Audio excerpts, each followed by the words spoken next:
శ్రీ నారా చంద్రబాబు నాయుడు గారికి ప్రత్యేకించి ఈరోజు ఒక హిస్టారిక్ డే.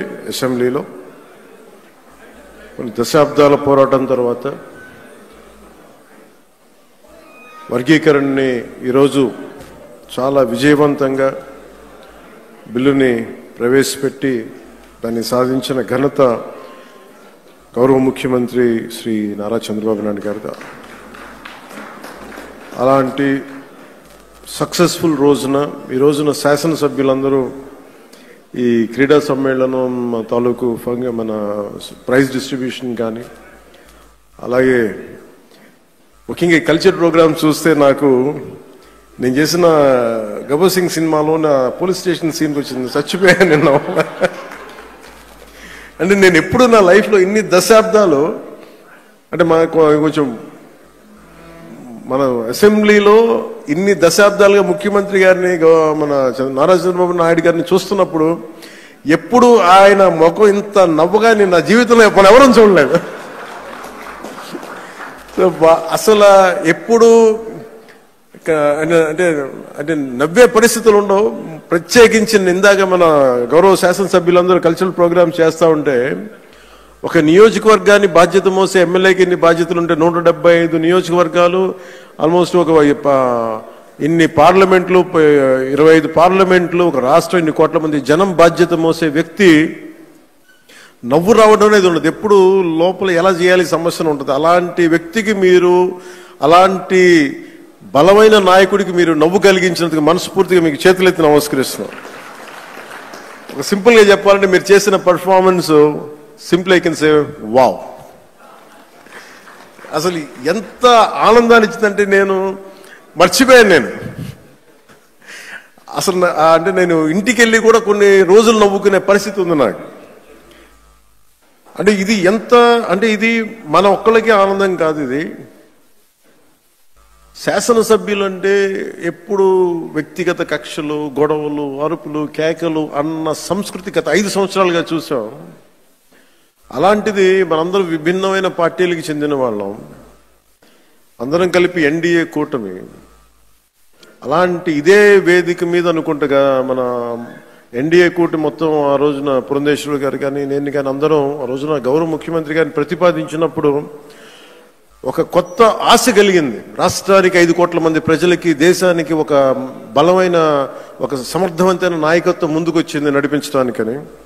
ఈ రోజున సమర్థవంతమైన నాయకత్వమే కాదు, ఆనందాన్ని పంచే నాయకత్వం కూడా శ్రీ నారా చంద్రబాబు నాయుడు గారిలో చూసాం. అసలు ఇలాంటి వేడుకని ముందుకు తీసుకెళ్లిన వ్యక్తి సహజంగానే ఆయనలో ఉండే ఒక గ్రేట్ హ్యూమర్ ఉంటుంది, హాస్యశీలి. శ్రీ చింతకాయ మన గౌరవనీయులు స్పీకర్ శ్రీ చింతకాయల అయ్యన్న పాత్రుడి గారి పాత్ర ప్రశంసనీయమైనది. ఎందుకంటే ఆయన కనుక పూనుకోకుండా కానీ ఉండుంటే ఇంత ఆనందాన్ని మనకి లభించే అవకాశం ఉండేది. చింతకాయల అయ్యన్న పాత్రుడి గారికి మనస్ఫూర్తికి సందర్భంగా నేను ధన్యవాదాలు తెలియజేస్తాను. అలాగే గౌరవ అసెంబ్లీ చైర్మన్ శ్రీ కొయ్యి మోషన్ రాజు గారికి, అలాగే దుర్యోధనుడిగా మనందరిని ఆలోచించిన శ్రీ రఘురామకృష్ణరాజు గారికి, కమిటీ సభ్యులకి, స్పోర్ట్స్ డిపార్ట్మెంట్ అధికారులకి, కార్యక్రమాన్ని విజయవంతంగా ప్రతి ఒక్కరికి నా హృదయపూర్వక కృతజ్ఞతలు. ఈ 3 రోజుల పాటు మన శాసనసభ్యులు cricket, tennis, shuttle, volleyball, kabaddi, athletics, tug of war అనే క్రీడల్లో ఉత్సాహంగా పాల్గొనే క్రీడా స్ఫూర్తిని ప్రదర్శించారు. నాకు దురదృష్టవశాత్తు ఏంటో నేను ఎప్పుడు నా క్రీడలు నాకు తెలియదు చిన్నప్పటి నుంచి కూడా. మొట్టమొదటిసారి నాకు కూడా ఒక ఆశ కలిగింది, నాకు కూడా చేయాలనిపించింది. మేము వచ్చే సంవత్సరం ఒక ప్రయత్నం చేస్తాను. ఈ పోటీలో విజయం సాధించిన సభ్యులందరికీ నా హృదయపూర్వక అభినందనలు. మీరు చూపించిన సహనశీలత కానీ, పట్టుదల కానీ, ఇది ఏదో సరదాగా ఇవన్నీ కంటే కూడా మనందరి మధ్య ఒక స్నేహపూర్వకమైన వాతావరణం, అంటే ఏదన్నా సమస్యలు వస్తే కలిసికట్టుగా పోరాడే ఒక ఐక్యతనిచ్చింది. అది నాకు చాలా చాలా ఆనందాన్ని ఇచ్చింది. అందరం పార్టీలకు అతీతంగా మర్చిపోయి సీనియారిటీ, జూనియర్ని తారతమ్యాలని మర్చిపోయి అసలు ముందు తీసుకెళ్లిన విధానం, ఈ స్ఫూర్తి ఒక ఆంధ్రప్రదేశ్కి కాదు భారతదేశానికి కూడా ఒక స్ఫూర్తి అని మనస్ఫూర్తిగా నాకు నిజంగా చాలా ఆనందంగా అనిపించింది. అలాగే దీన్ని ముందుకు తీసుకెళ్లిన ప్రతి అంశాన్ని ముఖ్యంగా ముందుకు తీసుకెళ్లిన ఎమ్మెల్యేస్ అందరికీ కూడా స్పోర్ట్స్ అథారిటీ ఆంధ్రప్రదేశ్ క్రీడా సాధికార సంస్థ ఈ కార్యక్రమాన్ని విజయవంతంగా అందించిన సహాయానికి నా హృదయపూర్వక కృతజ్ఞతలు తెలియజేస్తాను. క్రీడా మైదానంలో ఏర్పాట్లు కావచ్చు, అవసరమైన క్రీడా సామాగ్రి, క్రీడాకారుల సౌకర్యాలు వంటి అన్ని విషయాల్లో వారు చేసిన కృషి చాలా చాలా ప్రశంసనీయం. శాప్ అధికారులు, కోచ్లు, మరి సిబ్బంది మన అందరి తరపున ప్రత్యేక ధన్యవాదాలు తెలియజేస్తూ, మీ అంకిత భావం వల్లే ఈ రోజున క్రీడా సమ్మేళనం ఇంత విజయవంతంగా సాగింది. ఈ సమ్మేళనాలు విజయవంతం చేసిన ప్రతి ఒక్కరికి నా మనస్ఫూర్తిగా అభినందనలు తెలియజేస్తూ, ఈ పోటీలో పాల్గొన్న ప్రతి ఒక్కరికి నా ప్రగాఢ అభినందనలు తెలియజేస్తూ, విజేతలకు మరొకమారు శుభాకాంక్షలు తెలియజేస్తూ, మనందరం ఈ స్ఫూర్తిని, ఈ ఆనందాన్ని ముందుకు తీసుకెళ్తూ ఈ ప్రజా సంక్షేమం కోసం, ఆంధ్రప్రదేశ్ అభివృద్ధి కోసం గౌరవ ముఖ్యమంత్రి గారి స్వర్ణాంధ్రప్రదేశ్ 2047 దిశగా అందరం అడుగులు వేయాలని, ఈ కనీసం నేను ప్రతిసారి పదే పదే చెప్తాను, ఈ ఆనందం కనీసం స్థిరత్వం ఇవ్వాల్సిన ఆనందం, కేవలం మనం ఈ రోజున ఆనందంగా ఉండటమే కాదు, ఈ ఆనందాన్ని వచ్చే కనీసం 1.5 దశాబ్దం పాటు మనందరం కృషి చేసి ముందుకు తీసుకెళ్తే తప్ప ఈ గాడి తప్పిన ఈ రాష్ట్రాన్ని గాడి పెట్టాలంటే కనీసం 15 సంవత్సరాలు కనీసం పనిచేయాలి. ఇది ప్రధానమంత్రి గారు 3వ ప్రధానమంత్రి అయ్యారు.